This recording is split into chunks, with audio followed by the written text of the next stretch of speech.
everyone, and welcome to the Indian Tech Icon Spotlight, where we celebrate the brilliance, resilience, and innovation in the future of technology. I'm your host, Sheetal Ohal Acharya, and joining us today is a visionary leader in digital transformation, innovation, and strategy, Mr. Manny Parmar. It's a pleasure to have you with us on the show, Manny. Thanks for joining us. Great. Thank you for having me. So, Manny, you mentioned you have a global spread of team. So how do you bring that collaboration and synergy within your team? Obviously through technology in some way, like whether it's through Zoom meetings or Microsoft Teams and things like that. That's the technology aspect of getting together. But I mean, the team is managed through lots of one-on-ones, lots of questions as to how they're doing. But everyone in our field is usually a professional and a consultant already, right? So it's specialized skill sets. So for the project team to come together, there's those specialized skill sets that need to be there for the right team to come together as well. And then the rest of it is just managing the team as far as performance and accountability and ensuring that they're engaged. And how about like upskilling the team, motivating them always on a high pressure project? How do you manage that? Yeah, I mean, we have a team and a training schedule for individuals. I mean, oftentimes, we can have part of the team members might want to look at leadership or might want to grow in their careers. What does that look like? So there's a plan and a method for that to occur. So when we talk about one-on-one conversations and engagement, that's part of it, right? Is where does performance fall into it? How does one build their skill sets? We have multiple vendors that we support and multiple different tech solutions as well. So when there's a specialist or a technician who's good at one, they might want to learn another to, expand their skill sets. So we encourage that. And looking at your career progression, what do you think, like as a leader, what all qualities do you see have evolved over all these years? In myself? Yeah. I think the more a leader can step back and see things from almost a helicopter view or a wider view, and not be so entrenched into what we're busy with, the more you can actually see what the issues might be that you can resolve. And sometimes you have to let things play out. There can be, little issues or risks that can occur, but until you can see those risks realized, you can have a plan in place as to how to manage them or how you might mitigate them. But once you see the risk be realized, then you can action, right? Preemptive action can cause harm, right? In fact, you might even get into a scenario where something can solution itself if you just let it breathe. So that's what I mean by taking a step back. Sometimes you need to let the work breathe and you need to let it continue to actually see, okay, if this risk does occur, I'll step in. But if it doesn't, it might find a solution. And sometimes you'll be surprised because of the team you have, they can come up with solutions that actually might resolve it better than what your mitigation strategy might have been anyways. So I've learned, in time to better myself as a leader. It's great to step back and actually let the team focus on resolving things first before stepping in and trying to mitigate it. And that's a wonderful leadership quality. So again, talking about the technology side, AI is the new buzzword these days. So what's your thought on AI and how companies are accepting or not accepting AI in general? AI is one of those terms where it's like, if you were to say, what's the issue on each segment? It's like, okay, what are the concerns? AI. So absolutely AI is growing. In our field, when it comes to regulatory compliance, I mean, imagine a world where you could be having some sort of wearable, like, Ray-Ban glasses or Meta glasses or even headsets that actually capture incidents or give you a recording of what's there. And that technology comes in and goes into a software and then it automatically writes out what the job hazard might have been, what the incident might have been, what the cause might have been, and all that kind of stuff. Like, there's opportunity with AI to generate and expedite things. Will it make things easier? Yes, to some degree. I can tell you right now, from a project management lens, AI has made documentation so much easier. Wow. When it comes to reports, when it comes to presentations, when it comes to even putting business processes together. You could voice into, any sort of generative AI and it will develop it for you. So the ease of the technology is there. Is the reliance completely there? I think that depends on accuracy, right? So the more growth we're going to see with that accuracy, the easier and better it's going to become. Right now, we have lots of vendors in our field where they're looking at AI, but they're third-party solutions. They're getting an AI company to come in to integrate with their software to make it do things that maybe it couldn't do before. That's a pro and it's a con. It's also a cost, but does it really better what the client is looking for? Right. So it's room to grow for sure. And have you seen any kind of pushbacks or reluctance for using AI in general, like in business? If your compliance is incorrect, if you are recording an incident and it's being done incorrectly because you did it through AI, that's a challenge. You're now not in compliance. So the human aspect of verification and looking at it is a huge part of the trust, I guess you could say, in AI, right? Like you can only trust AI if you know that the information it's giving back to you is accurate. Right. So it will go hand in hand, the artificial intelligence along with the human touch to it. Yeah, it has to. There has to be a verification and there has to be some sort of human person saying, okay, that's accurate. Otherwise, if it's not accurate, can you really trust technology to do it for you? Like 100%. Right. Maybe 80%, but not 100. Yeah, that's a great insight. So Manny, I mean, just switching lanes now, let's go back to your, kind of early college days. Like, I would like to know more about where you studied, about your education, and how were your college days? My college days, like most days, were fun. It was filled with filmmaking and broadcasting and running TV stations and filled with filming a lot of weddings and things like that. So yeah, I mean, for me, like anytime I go back to BC or Vancouver, I'm well connected in that industry as far as media is concerned. It's nice to be able to be part of that kind of community. I'm still in touch with a lot of my professors in that field and things like that as well. I think I wouldn't ever regret any of those experiences. I enjoyed every single part of my college days until getting them, because I feel experiences and knowledge is what kind of brings you to where you are, right? Definitely, so even if it's a connection you make with one person, that builds you as a person. For right? sure, yeah. It allows you to be more comfortable in front of cameras. It allows you to be more communication availability as far as how you communicate. Perception comes across differently, and that helps you build, right? So college, university does that to you. It'll help you build experiences that will lead what your life could be like. Do you still feel like somewhere from your busy schedule, do you feel that, you should also, spend some time again in filmmaking or making short films?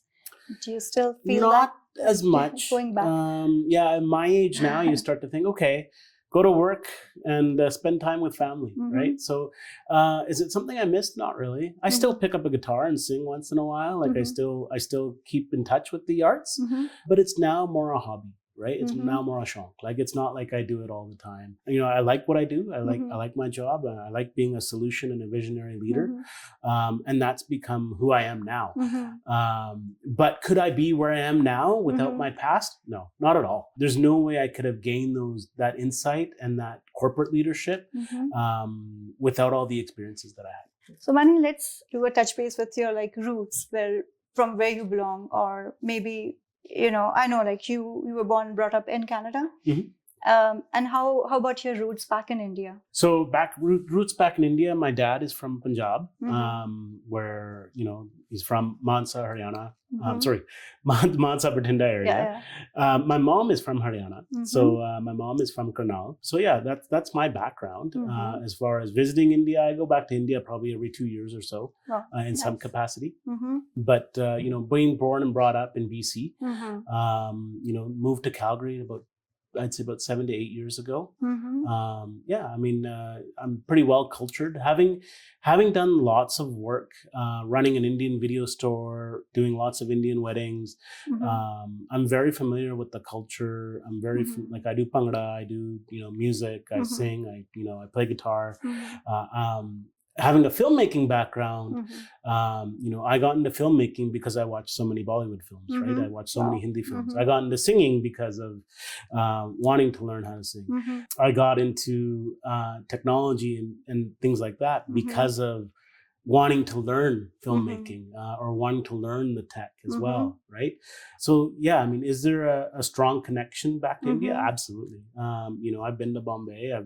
I've released and produced the first Punjabi 3D film. So I've done a lot to stay connected to my roots while still being born and brought up here. Awesome. So that's really great to know that you're still, closely connected with your roots. Now, talking about the upbringing here, or maybe talking about, again, going back to your college days, and were there any mentors or professors who have, a lasting impact on you, or maybe someone who has guided you through your professional journey? If anyone has ever gone to BCIT broadcast television, they'll know the names of like Robert Nason, who was a really strong mentor of mine. He has a huge background when it comes to news and production and things like that. He was very stickler on documentation and ensuring that you have a process in place. And in fact, if you think about that tie into project management and growth in tech, it comes from that.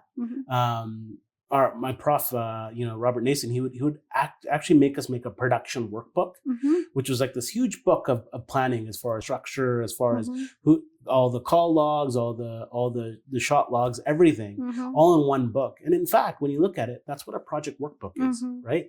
When you put a project together, all your planning exercises, all your risk mitigation, all your communication logs, it all comes together. So, I mean, that was the tie-in. Adnan Hussain was another professor of mine who, worked for the CTV for the longest time.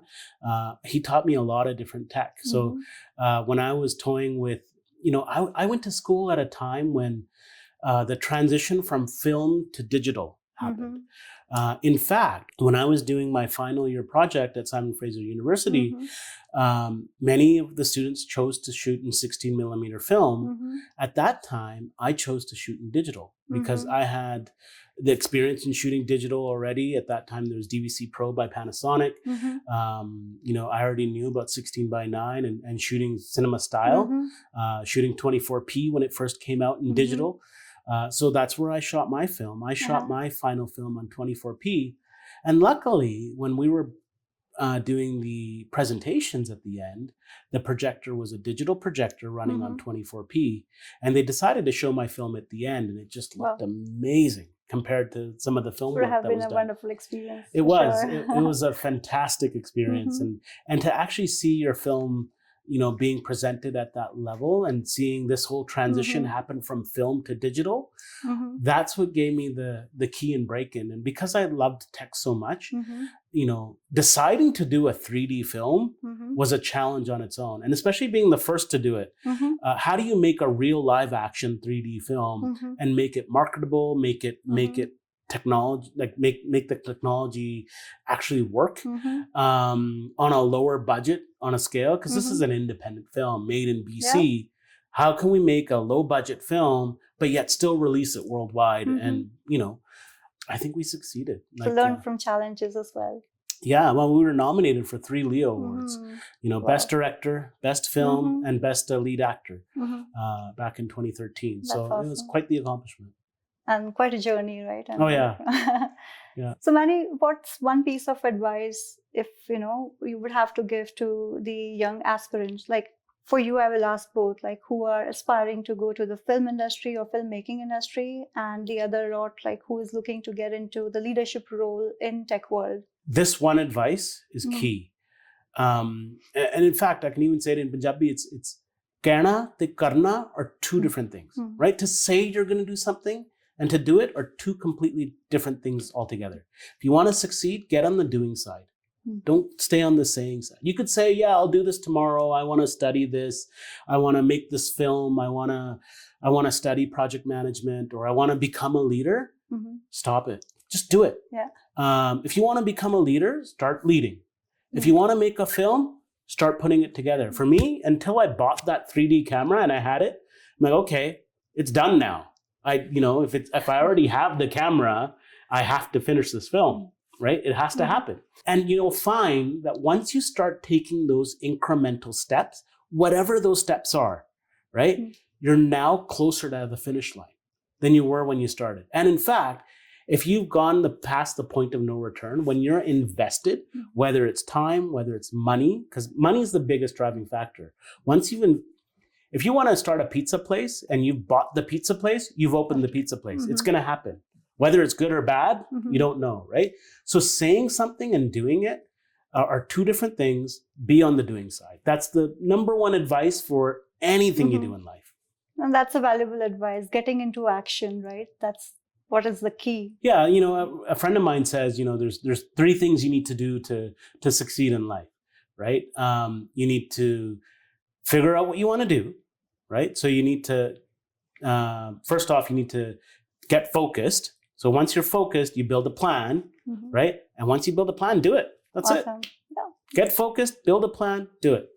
So, Manny, outside of the technology and filmmaking, what keeps you motivated? What all are the hobbies and interests which you pursue out of your busy schedule? I love to sing and play guitar. I like to stay involved in the arts in some sort of way. Now, as I've gotten older, just going for walks is nice. Going shopping is nice. Getting out with family, enjoying time. Seeing sights and things like that. Even doing household work is sometimes good, right? Like if you can do it with your family in some sort of way, keep yourself engaged. It's the best thing. So, Manny, talking about your family, you mentioned doing household work. So that kind of would like to relate that with, or would love to know who all are the key members in your family. Yeah, so I have a family of 6, including myself. I have 4 kids, ranging all the way from 9 years old to 19 years old, with a couple of 14 years old in the middle. And then my wife as well. So, 6 of us in the household. 2 boys, 2 girls. Oldest is the girl and the youngest is the boy. So yeah, wide range of kids, and then also, just a high-spirited family. Wow. And then I'm sure they all keep you motivated always. Yeah. Everyone, as kids grow, it's nice because if you have the range, you've kind of gone through it, so you know how to handle the next one, but everyone's so different. But it's good. That's part of life, right? So, I enjoy guiding and providing advice and kind of leading in that way. Household is also a place where you can be yourself. You can let go. For sure, you don't need to worry about an avatar that you put on at work or anything like that, right? You can almost disengage and ask for help, right. and things like that, right? So, and you can only do that with family members. That's true. That's absolutely true. And how about your wife? Is she also working? She works, as well. She's also very supportive in my field as well. She does everything around the house. She works as well. She does, she's super supportive as far as my career is. Awesome. And then how do you both strike out the balance between like work and spending time with family, given the busy schedules? Yeah, so we, my wife and I, we have a mantra where it's like every single week, one day, one evening is ours. It keeps us engaged. We like to always have at least 2, couple trips in a year where, whether it's our anniversary or someone's birthday or something like that, where we're always keeping connected. If the more you could spend time with your partner, the better partnership and the better life you have. The more communication you have with each other, right? The more you can bounce ideas off of each other, the more you can love each other. Like, not just part of life. And what's the idea of your perfect weekend after? How do you unwind on weekends? Is there a family ritual that you do, or you meet your friends over the weekend? Well, my friends are also of the same mindset, right? They spend time with their families. So they understand when I'm with my family, spending time with them, which is a preference for most people, right? When you have a family of 6, there's always something going on with some child or whether it's together. We like to go out maybe to a restaurant as a family, or we like to, do things around the house, play games, whether it's going out to the lake here in Chestermere. It can be a number of different things. And that actually builds the bond Absolutely. within the family. That's true. So true. So Manny, let's move on to a fun section. So it's gonna be a rapid fire round. No rush. I would expect you to answer the questions in just like few seconds. Okay. They're very simple questions. So whatever comes to your mind, just answer that. Sure. Okay. So your very first question, carbon footprint or digital footprint? What's harder to manage? Carbon footprint. Sustainability, strategy or mindset? Strategy. Who's your biggest inspiration? That's a tough one. Biggest inspiration as far as work is concerned, or Anyone. It could be Oh. someone from your family, your parents, your friends, someone who really inspired you. I would say my friends, actually. What's your favorite destination for a family holiday? I love Disney. I can go back to Disney My as many favorite times. too. Okay. One tech trend you are most excited about? AI. Mhm. I think there's lots of opportunities, whether it's through sustainability or filmmaking. Either way. Like that answer. Tea or coffee? Tea. Books or podcasts? Podcasts. All-time favorite movie? Back to the Future.